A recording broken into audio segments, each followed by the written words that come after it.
Ya, selamat pagi, siang, sore, dan malam. Yang terhormat kepada Ibu Rizka Damayanti selaku dosen pengampu mata kuliah auditing 1 dan juga rekan-rekan yang menonton video kali ini. Semoga kalian dalam keadaan sehat walafiat. Saya mahasiswa Universitas Pamulang, Fakultas Ekonomi dan Bisnis dari Prodi Sarjana Akuntansi. Di sini saya dan rekan saya akan memaparkan materi tentang audit plan, audit program, audit prosedur, dan audit teknik. Dalam pemaparan materi kali ini, saya ditemani oleh rekan saya yaitu Angel Stenarendo dan saya sendiri Adara Rali Riyadi. Kami dari kelas 03 SKP 006. Mari kita lanjut ke materinya. Oke, di sini untuk materi yang pertama itu ada audit plan. Apa sih itu audit plan? Audit plan adalah pengembangan strategi menyeluruh pelaksanaan dan lingkup audit yang diharapkan disusun segera setelah manajemen letter atau surat perikatan itu disetujui oleh klien. Nah, audit plan itu merupakan tahap awal yang dilakukan oleh seorang auditor untuk memudahkan pekerjaan-pekerjaan yang akan dilakukan oleh seorang auditor itu sendiri. Nah, fungsi dari audit plan itu ada 6. Yang pertama sebagai panduan pelaksanaan audit. Yang kedua, memastikan pengumpulan data yang cukup tepat. Yang ketiga, menjaga biaya audit. Nah, ini menjaga biaya audit itu agar seorang auditor tidak mengeluarkan biaya yang terlalu tinggi untuk melakukan audit dalam perusahaan itu. Terus yang keempat, menghindari kesalahpahaman. Yang kelima, mengorganisir kegiatan audit. Yang keenam, membantu pengambilan keputusan. Nah, pengambilan keputusan, jika seorang auditor sudah membuat audit plan, dia tahu apa yang harus seorang auditor itu simpulkan.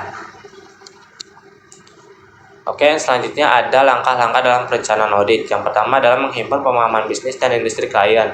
Penghimpunan pemahaman bisnis dan industri klien dilakukan dengan tujuan untuk mendukung perencanaan audit yang dilakukan oleh seorang auditor. Yang kedua, melakukan analitis prosedur. Prosedur analitis dilakukan dengan cara melakukan evaluasi informasi keuangan yang dibuat dengan mempelajari hubungan-hubungan yang masuk akal antara data keuangan dan data non-keuangan. Yang ketiga, menilai resiko audit. Auditor harus mempertimbangkan resiko audit dalam melakukan perencanaan audit. Resiko audit adalah risiko tidak diketahuinya kesalahan yang dapat mengubah pendapat auditor atas suatu laporan keuangan yang diaudit. Yang keenam adalah mengembangkan strategi audit pendahuluan untuk asersi yang signifikan. Tujuan akhir perencanaan dan pelaksanaan audit yang dilakukan auditor adalah untuk mengurangi resiko audit ke tingkat yang lebih rendah. Untuk mendukung pendapat apakah dalam semua hal yang material, laporan keuangan disajikan secara wajar. Yang kelima, melakukan review informasi yang berhubungan dengan kewajiban-kewajiban legal klien. Penyajian laporan keuangan secara wajar sesuai dengan prinsip akuntansi berterima umum di Indonesia mewajibkan klien untuk melakukan peraturan-peraturan pemerintah dan perjanjian-perjanjian legal yang lain. Nah, di sini ada isi audit plan. Yang pertama, hal-hal mengenai klien. Hal-hal mengenai klien itu biasanya apa aja sih? Yang pertama ada nama perusahaan. Itu pasti. Terus pemilik perusahaan, tempat perusahaannya itu di mana. Nah, itu merupakan hal-hal mengenai klien. Terus yang kedua, kebijakan akuntansinya. Nah, kebijakan akuntansi itu kan banyak. SAK, SAKP. Nah, kebijakan akuntansinya apa itu yang digunain gitu. Nah, buku yang digunakan. Buku yang digunakan apa aja itu buku yang digunakan oleh perusahaan. Misalkan buku penjualan, buku pembelian, buku persediaan, dan buku yang lain. Nah, untuk metode pembukuan, perusahaan ini menggunakan metode pembukuan apa sih? Apakah menggunakan metode pembukuan manual, apa melakukan metode pembukuan dengan komputer, atau yang lain? Yang pertama ada yang selanjutnya ada client contact. Terus yang keenam ada accounting problem. Nah, biasanya seorang auditor itu seorang auditor harus tahu apa sih yang menjadi permasalahan dalam melakukan audit ini. Misalkan accounting problem. Nah, accounting problem itu biasanya apakah ada kesalahan dalam apakah perusahaan melakukan kesalahan dalam pencatatan persediaan atau penghitungan aset tetap. Terus yang ketujuh ada auditing problem. Yang ke-8 ada tax problem. Nah, tax problem ini biasanya berhubungan dengan pajak. Misalnya kelebihan penyetoran atau kekurangan penyetoran atau yang lain gitu. Oke, selanjutnya di sini ada audit program. Apa sih itu audit program? Audit program adalah daftar detail prosedur audit tertulis yang dirancang untuk mencapai sasaran audit. Tujuan dari audit program adalah memastikan asersi manajemen dalam laporan keuangan seperti keberadaan, kelengkapan, hak, dan kewajiban penilaian, serta penyajian dan pengungkapan yang andal, wajar, dan tidak menyesatkan bagi para kepentingan. Jadi, audit program itu dirancang untuk memudahkan seorang auditor dalam melakukan audit. Misalnya seperti yang tadi tuh penilaian, misalnya laporan keuangannya nih kurang nih, makanya audit program dilakukan untuk memudahkan pekerjaan ini. Apa sih yang kurang dari penilaian ini? Terus kelengkapan, apa sih yang kurang dari kelengkapan laporan keuangannya ini gitu. Jadi audit program itu dibuat untuk memudahkan auditor untuk dalam melakukan audit. Nah, manfaat auditor program itu ada 3. Yang pertama itu sebagai petunjuk kerja yang harus dilakukan asisten dan instruksi bagaimana harus menyelesaikannya. Jadi audit program itu memudahkan seorang auditor untuk memberikan instruksi kepada asistennya bagaimana nih harus menyelesaikan laporan keuangan ini atau melakukan evaluasi pada laporan keuangan ini. Terus yang kedua ada sebagai dasar untuk koordinasi pengawasan dan pengendalian pemeriksaan, dan yang terakhir itu ada sebagai dasar penilaian kerja yang dilakukan oleh klien. Untuk contoh audit program sendiri itu ada 2. Yang pertama itu adalah compliance test. Compliance test adalah tes terhadap bukti-bukti pembukuan yang mendukung transaksi yang dicatat perusahaan untuk mengetahui apakah setiap transaksi yang terjadi sudah diproses dan dicatat sesuai sistem dan prosedur yang telah ditetapkan oleh manajemen. Yang kedua itu ada substantive test. Substantive test adalah tes terhadap kewajaran saldo perkiraan laporan keuangan, seperti laporan posisi keuangan atau neraca dan laporan laba rugi. Untuk materi selanjutnya akan dijelaskan oleh teman saya, Angel. Halo, perkenalkan saya Angel Shanarendo. Saya akan melanjutkan presentasi dari teman saya. Nah, di sini saya akan melanjutkan tentang audit prosedur. Definisi audit prosedur. Prosedur adalah langkah-langkah atau tindakan yang diambil oleh seseorang auditor selama pelaksanaan audit untuk mendapatkan bukti dan informasi yang diperlukan. Proses ini dirancang untuk mengevaluasi keandalan, keabsahan, dan kecukupan informasi yang digunakan untuk menyusun laporan audit. Prosedur audit mencakup berbagai aktivitas, mulai dari pengumpulan data hingga analisis informasi, dan merupakan bagian integral dari siklus audit. Tujuannya adalah untuk memberikan keyakinan yang memadai terhadap kebenaran dan keberlanjutan laporan atau informasi yang sedang diuji. Yang berikutnya itu tentang fungsi audit prosedur. Di dalam audit, prosedur memiliki beberapa fungsi yang penting bagi seorang auditor antara lain. Yang pertama itu mendapatkan bukti audit yang andal.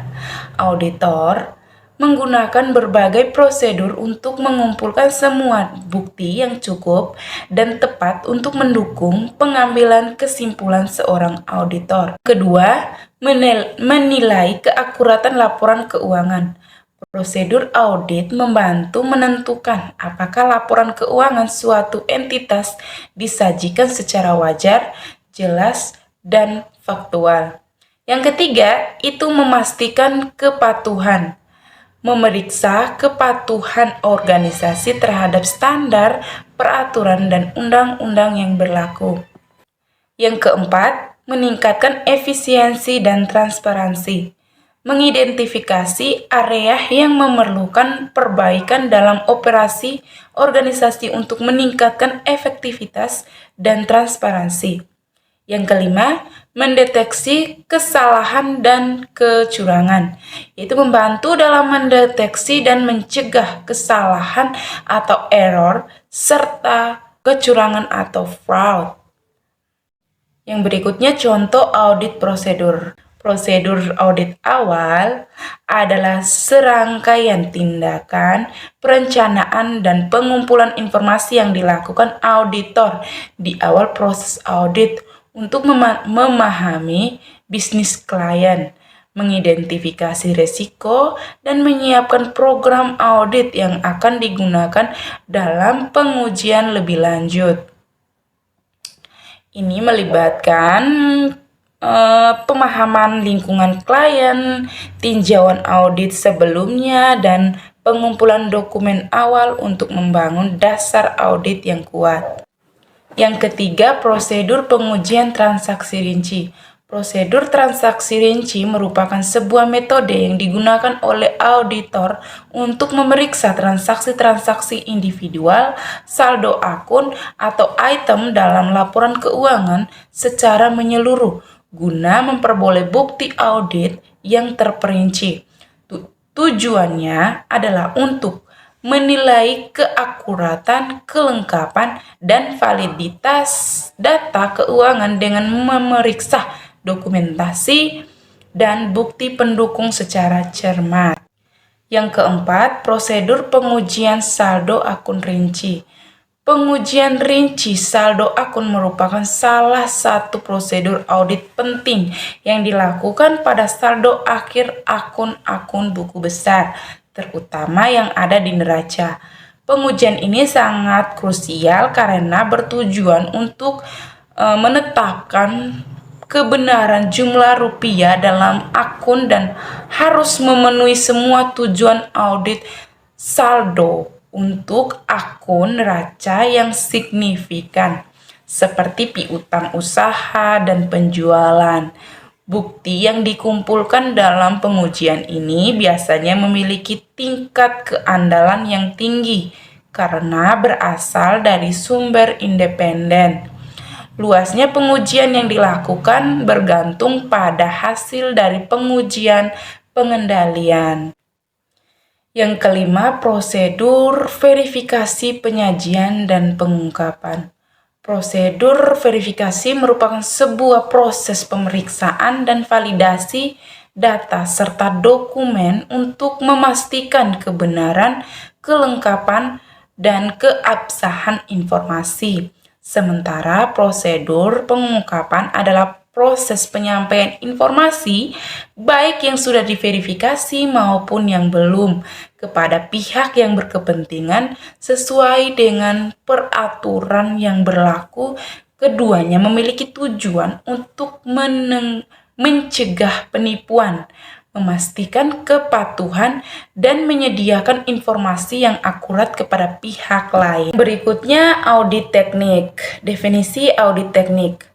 Teknik audit berbantuan komputer atau TABK adalah penggunaan perangkat lunak atau program komputer yang digunakan auditor untuk menjalankan fungsi audit secara otomatis atau menyederhanakan proses audit.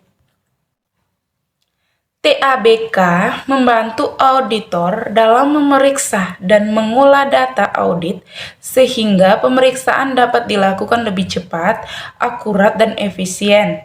Teknik ini juga mencakup penggunaan aplikasi komputer untuk mengakses berbagai file elektronik dan melakukan analisis serta operasi secara komprehensif pada data audit.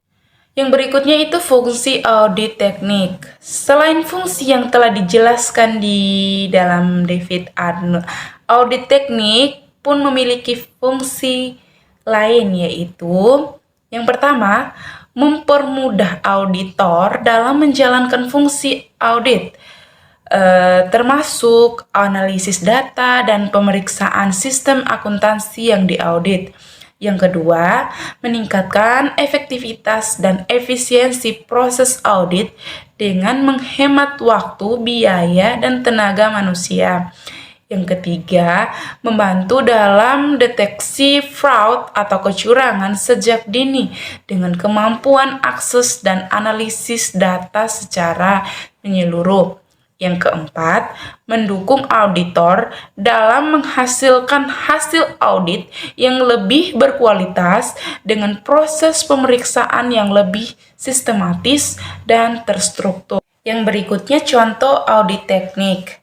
Seorang auditor memerlukan audit teknik yang baik atau cara memperoleh audit evidence agar seorang auditor dapat optimal dalam melakukan pekerjaannya. Contoh dari audit teknik adalah konfirmasi, observasi, inspeksi, dan lain sebagainya. Dan berikut ini penjelasannya. Yang pertama itu inspecting atau inspeksi. Dilakukan dengan pemeriksaan secara cermat terhadap dokumen dan catatan perusahaan. Selain itu, inspeksi juga mencakup pemeriksaan fisik atau aset berwujud untuk memastikan keberadaan dan kondisinya. Yang berikutnya itu konfirmasi. Konfirmasi adalah proses memperoleh informasi langsung dari pihak ketiga yang independen dan terpercaya untuk memverifikasi data di dalam laporan keuangan. Yang berikutnya itu wawancara. Wawancara merupakan teknik pengumpulan informasi melalui tanya jawab secara langsung maupun tertulis dengan pihak manajemen atas staf perusahaan untuk mendapatkan penjelasan yang lebih jelas dan komprehensif.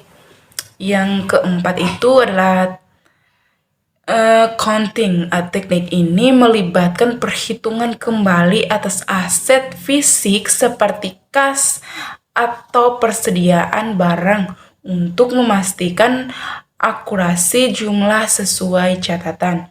Yang berikutnya itu observing atau observasi adalah pengamatan langsung oleh auditor terhadap proses atau kondisi tertentu dalam perusahaan.